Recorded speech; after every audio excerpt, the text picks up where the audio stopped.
ये जो क्वार्टर हैं इनका कोई देखभाल नहीं करता है या फिर किसी की जिम्मेवारी नहीं है इन क्वार्टर्स की। क्योंकि इन्होंने देखा कि कुछ लोग 7-8 क्वार्टर पे कब्जा किए हैं और इन्होंने अखबार में ही पढ़ा कि 5,500 क्वार्टरों पे कब्जा है। तो ये सोचा कि भाई इसकी कोई जिम्मेवारी नहीं ले रहा है, ये लावारिस पड़ा है। तो इन्होंने सोचा कि हम लोग भी यहाँ रहेंगे, रोजी रोजगार करेंगे और कुछ रैयत स्थानीय युवा यहाँ रहने लगे। उसी क्रम में सूचना हुई, पुलिस की टीम आई, इनको धमकाया गया, चमकाया गया कि नहीं क्वार्टर को खाली कीजिए। तो इन्होंने भी कहा कि सर हम लोग 7 क्वार्टर को खाली कर देंगे, लेकिन सबसे पहले 5,500 क्वार्टर यहाँ अवैध रूप से हैं उन सबको खाली कीजिए। नहीं तो ये गलत है। कोई झारखंड का आदमी जब क्वार्टर में आता है तो आपको इलीगल लगता है, अगर इलीगल है तो सबके लिए इलीगल होना चाहिए। तो उसी क्रम में इनकी बहसबाजी होती है, काफ़ी टकराहट होती है, गर्म माहौल उत्पन्न होता है।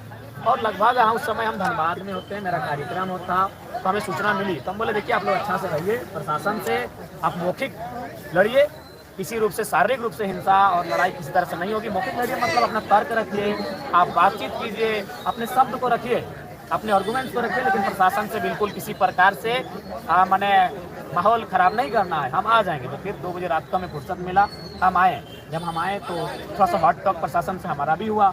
उसके बाद हम फिर चले गए रात को चले गए, जाके हम नावाडी में सीओ वीडियो के सामने हमने जनता दरबार लगाया। हम थाना गए, वहाँ लोगों की समस्या सुने। वहाँ से फिर हम डुमरी अनुमंडल गए, वहाँ मैंने लोगों की समस्या को सुना। मैं वहाँ से निमिया घाट गया।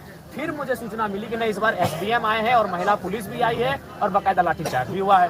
तो फिर हम वहाँ से भागे भागे यहाँ तक आए कि देखिए अगर आवास पे जाके ऐसा चले जाना या रहना अगर गलत है तो बिल्कुल हम भी कहते हैं गलत है, लेकिन सवाल है 5,500 क्वार्टर भी खाली होने चाहिए।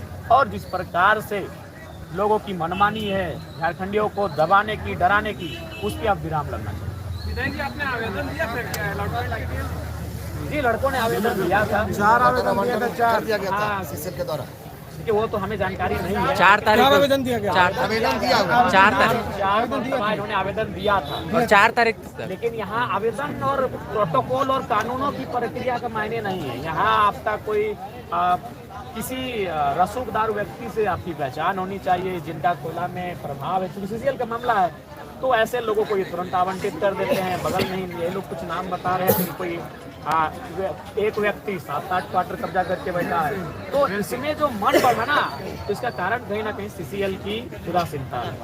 इसीलिए सीसीएल को अपनी उदासीनता को त्याग करते हुए और बिल्कुल जो लोग सीसीएल के कर्मी हैं उनके अलावा जो भी अवैध क्वार्टर कब्जे में है उसकी जांच हो और उन्हें कहीं ना कहीं कब्जा मुक्त करना चाहिए। जी जनरल मैनेजर से हमारी बात हुई है और बिल्कुल हम लोग एक तरह से ये एक बहाना था इस आंदोलन को चर्चा में लाने का, इस विषय को चर्चा में लाने का।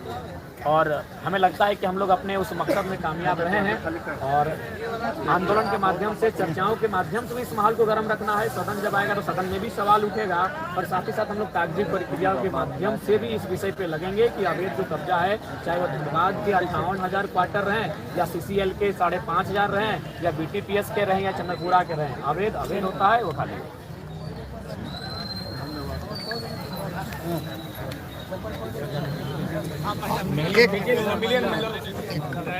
जब क्वार्टर में आता है तो आपको इलीगल लगता है, अगर इलीगल है तो सबके लिए इलीगल होना चाहिए। तो उसी क्रम में इनकी बहसबाजी होती है, काफ़ी टकराहट होती है, गर्म माहौल उत्पन्न होता है।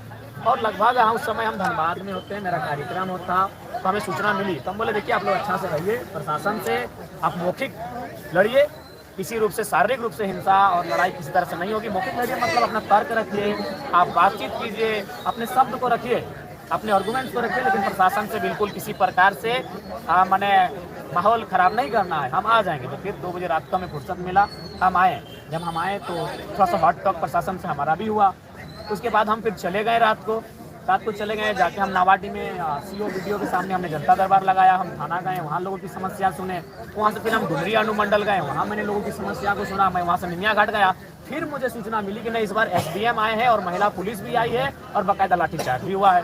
तो फिर हम वहाँ से भागे भागे यहाँ तक आए कि देखिए अगर आवास पे जाके ऐसा चले जाना या रहना अगर गलत है तो बिल्कुल हम भी कहते हैं गलत है, लेकिन सवाल है 5,500 क्वार्टर भी खाली होने चाहिए। और जिस प्रकार से लोगों की मनमानी है झारखंडियों को दबाने की, डराने की, उस पर अब विराम लगना चाहिए। जी आपने आवेदन दिया फिर क्या लड़का? जी लड़कों ने आवेदन दिया था, 4 आवेदन दिया था, 4 दिया गया था सीसीएल के द्वारा। क्योंकि वो तो हमें जानकारी नहीं है। 4 तारीख को आवेदन दिया गया। 4 आवेदन दिया हुआ 4 तारीख 4 मरतबा इन्होंने आवेदन दिया था, और 4 तारीख तक। लेकिन यहाँ आवेदन और प्रोटोकॉल और कानूनों की प्रक्रिया का मायने नहीं है। यहाँ आपका कोई किसी रसूखदार व्यक्ति से आपकी पहचान होनी चाहिए जिनका कोयला में प्रभाव है। चूंकि सीसीएल का मामला है तो ऐसे लोगों को ये तुरंत आवंटित कर देते हैं। बगल में ही ये लोग कुछ नाम बता रहे हैं कि कोई एक व्यक्ति 7-8 क्वार्टर कब्जा करके बैठा है, तो इसमें जो मन बढ़ा ना, तो इसका कारण कहीं ना कहीं सीसीएल की उदासीनता है। इसीलिए सीसीएल को अपनी उदासीनता को त्याग करते हुए और बिल्कुल जो लोग सीसीएल के कर्मी हैं उनके अलावा जो भी अवैध क्वार्टर कब्जे में है उसकी जांच हो और उन्हें कहीं ना कहीं कब्जा मुक्त करना चाहिए। जी, जनरल मैनेजर से हमारी बात हुई है और बिल्कुल हम लोग एक तरह से ये एक बहाना था इस आंदोलन को चर्चा में लाने का, इस विषय को चर्चा में लाने का, और हमें लगता है कि हम लोग अपने उस मकसद में कामयाब रहे हैं। और आंदोलन के माध्यम से, चर्चाओं के माध्यम से भी इस माहौल को गर्म रखना है। सदन जब आएगा तो सदन में भी सवाल उठेगा और साथ ही साथ हम लोग कागजी प्रक्रियाओं के माध्यम से भी इस विषय पे लगेंगे कि अवैध जो कब्जा है, चाहे वो धनबाद के 58,000 क्वार्टर रहें या सीसीएल के 5,500 रहें या BTPS के रहें या चंद्रपुरा के रहें, अवैध होता है, वो खाली